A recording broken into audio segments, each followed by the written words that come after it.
Halo Sobat Sehat semua, Assalamualaikum warahmatullahi wabarakatuh.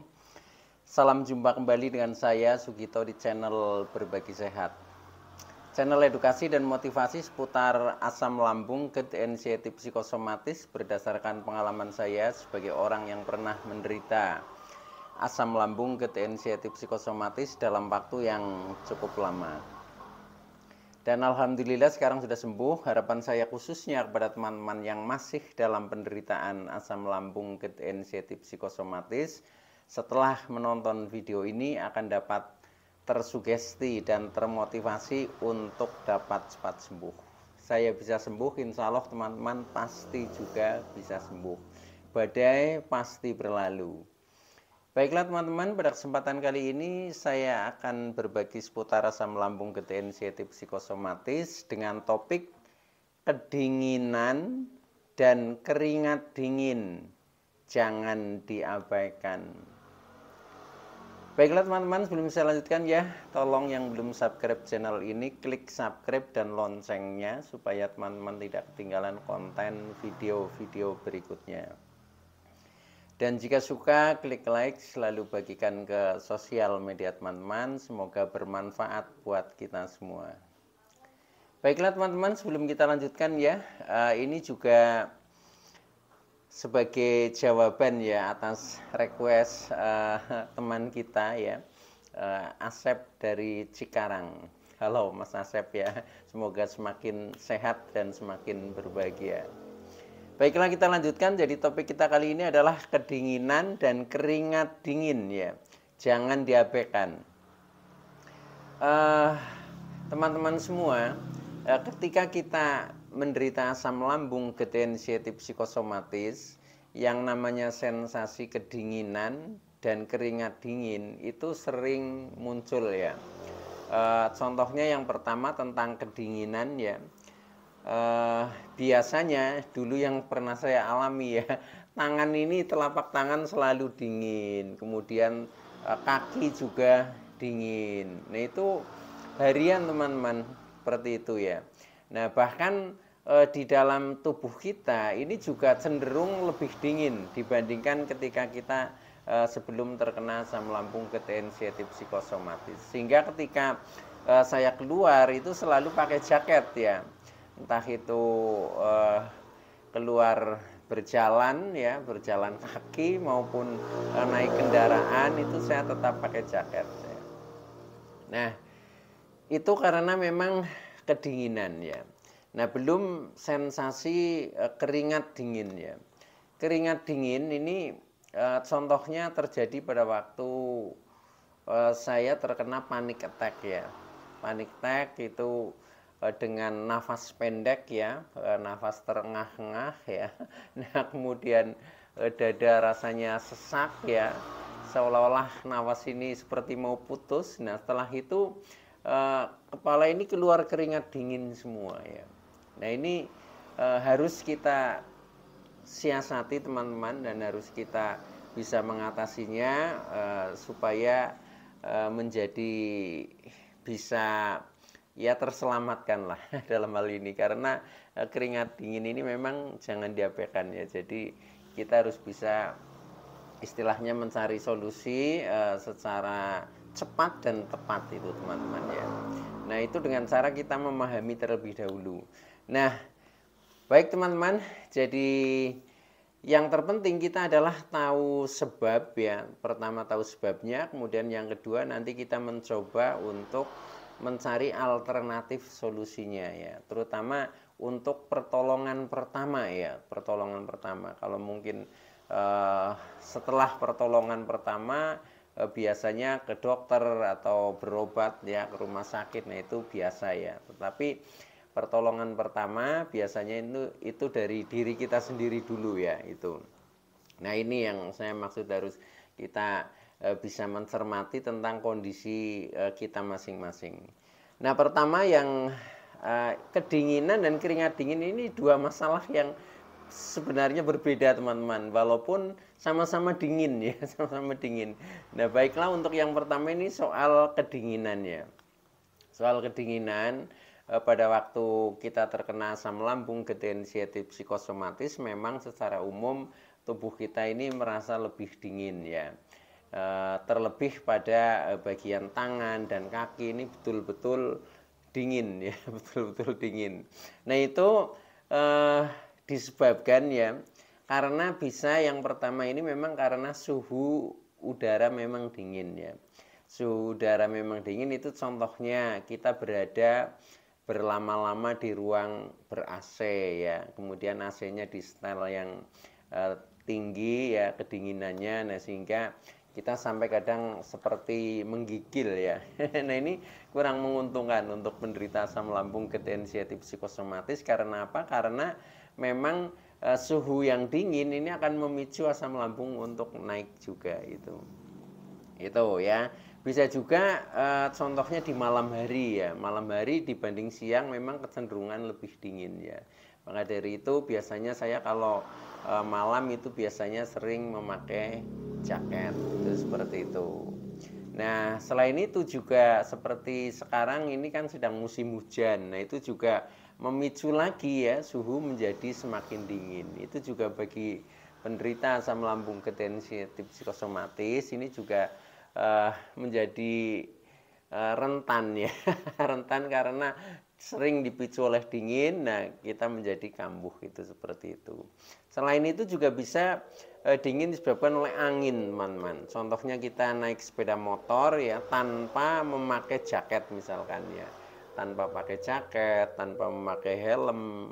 Nah ini biasanya terterpa oleh angin ya. Nah ini menjadi tambah dingin lagi. Nah ini juga tidak menguntungkan. Nah oleh karena itu solusinya adalah ya kita atasi ya. Misalkan kita berada di ruangan AC, mungkin setelan AC dikurangi, jangan terlalu dingin ya.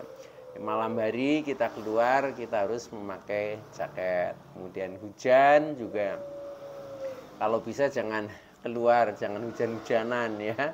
Itu sekalipun keluar ya harus mungkin pakai mantel ya, yang pokoknya yang lebih aman lah, yang hangat itu. Nah kemudian kalau kita bepergian juga usahakan pakai jaket. Ini sangat membantu kita bagi yang penderita asam lambung gejala inisiatif psikosomatis supaya tidak kedinginan. Ini yang pertama ya. Yang kedua, kedinginan itu bisa disebabkan karena kita kurang gerak ya. Kurang gerak karena apa? Karena kecenderungannya orang yang sedang menderita asam lambung gejala inisiatif psikosomatis, nah ini males gerak biasanya ya, mager ya. Nah itu ya karena apa? Karena kita menanggung sensasi sehingga mau gerak-gerak, mau pergi-pergi itu rasanya males ya itu. Nah itu wajar seperti itu, tapi itu harus kita siasati. Bagaimana caranya? Walaupun kita di rumah kita harus bergerak ya. Usahakan ya gerak tidak harus olahraga yang berat ya, tapi olahraga ringan-ringan dengan ukuran kita sampai keluar keringat ya. Kalau kita keluar keringat, otomatis tubuh akan menjadi hangat ya, sehingga tidak menjadi kedinginan lagi teman-teman, seperti itu. Nah, itu yang saya lakukan itu seperti itu. Nah kemudian bisa juga kedinginan itu dipicu karena memang glukosa darah ya, atau gula darah itu sedang menurun ya. Mengapa menurun? Karena kita biasanya juga males untuk makan minum yang cukup ya. Nah akhirnya gula darah turun, akhirnya tubuh juga merasa dingin. Nah maka dari itu solusinya ya supaya gula darah itu naik ya agak cukup minimal. Nah itu berarti kita harus makan dan minum yang cukup. Nah waktu itu yang saya praktekkan, saya makan berusaha lebih agak sedikit banyak ya, walaupun porsinya masih kecil tapi sering. Nah kemudian minum ini usahakan juga ada minum manisnya ya, jangan minum air putih terus ya, sehingga gula darah tidak sampai istilahnya kurang lah seperti itu. Nah usahakan minumnya air hangat, nah sehingga juga akan menghangatkan tubuh itu solusinya begitu. Nah maka dari itu dengan seperti itu nanti tubuh tidak akan selalu kedinginan itu yang pertama tentang kedinginan teman-teman ya. Nah, kemudian yang kedua tentang keringat dingin ya. Nah, keringat dingin ini agak berbeda ya. Jadi keringat dingin ini muncul pada saat karena terjadi stres ya, terjadi stres, banyak pikiran, kita merasa cemas, merasa takut, merasa khawatir, merasa was-was yang berlebihan ya. Itu biasanya akan memicu keringat dingin untuk keluar teman-teman. Nah kemudian yang kedua biasanya terjadi pada saat shock ya. Shock itu contohnya pada saat kita terkena panic attack. Itu ya, pada saat terkena panic attack itu biasanya nafas pendek ya, jantung berdegup kencang ya.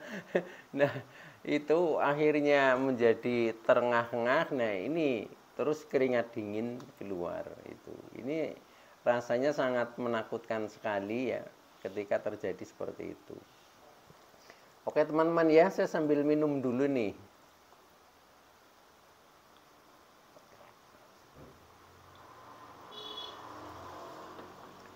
Nah, itu, nah caranya bagaimana solusinya? Jadi keringat dingin itu lebih banyak disebabkan karena stres atau cemas ya. Nah, ketika terjadi saat kita stres atau kecemasannya tinggi, nah maka solusinya kita harus bisa menenangkan emosi kita, menenangkan perasaan kita, menenangkan pikiran kita ya. Nah, menenangkan pikiran, nah kemudian kita mungkin sambil ya nyebut nama-nama Allah, kemudian bisa juga sambil berdoa supaya menjadi tenang ya. Itu yang pertama. Nah, kemudian yang kedua, ketika pada saat seperti terjadi panic attack ya. Nah, itu solusinya itu selain kita juga nyebut, kemudian berusaha menenangkan diri secara pikiran ya. Nah, minum air putih ya, minum air putih yang hangat. Kalau saya hangat itu ya kurang lebih 1 gelas lah. Nah, itu nanti akan meredakan ya, meredakan kepanikan maksudnya, meredakan kecemasan. Nah, akhirnya pikiran menjadi tenang. Kemudian setelah itu kita berusaha sedikit makan ya, sedikit makan, kemudian tambah minum. Nah, nanti begitu kita sudah tidak begitu cemas ya, sudah tenang, itu nanti keringat dingin akan berhenti dengan sendirinya, teman-teman. Itu pengalaman yang saya praktekkan itu seperti itu. Jadi keringat dingin itu memang jangan diabaikan ya, tetapi kita juga tidak usah panik ya, karena dengan kita panik akhirnya menambah kesetresan ya. Kalau menambah kesetresan nanti akhirnya asam lambung menjadi naik lagi ya, semakin naik lagi, nah akhirnya bertambah lagi itu. Nah, maka dari itu tenangkan pikiran, kurangi stres ya, kurangi cemas, kurangi takut, kurangi was-was, pokoknya tenang ya, tenang, mungkin sambil berdoa atau berzikir ya itu. Nah, selain itu juga usahakan sambil minum air putih ya, ditambah sedikit makan. Nah, minumnya usahakan air yang hangat. Itu pengalaman saya seperti itu. Nah, akhirnya menjadi tenang, keringat dingin sudah tidak keluar lagi ya, itu. Jadi rahasianya seperti itu. Jadi kecenderungannya keringat dingin itu lebih banyak disebabkan karena kita panik, teman-teman. Karena kita panik, karena kita stres, karena kita cemas, karena banyak pikiran. Oke, itu dulu ya yang bisa saya sampaikan. Mudah-mudahan bagi teman-teman yang masih dalam penderitaan asam lambung, ketensiatif psikosomatis akan segera sembuh ya. Kurang lebihnya mohon maaf. Terima kasih atas like, subscribe, serta komennya. Saya Sugito dari channel Berbagi Sehat. Saya bisa sembuh, insya Allah teman-teman pasti bisa sembuh. Badai pasti berlalu. Oke, terima kasih. Wassalamualaikum warahmatullahi wabarakatuh.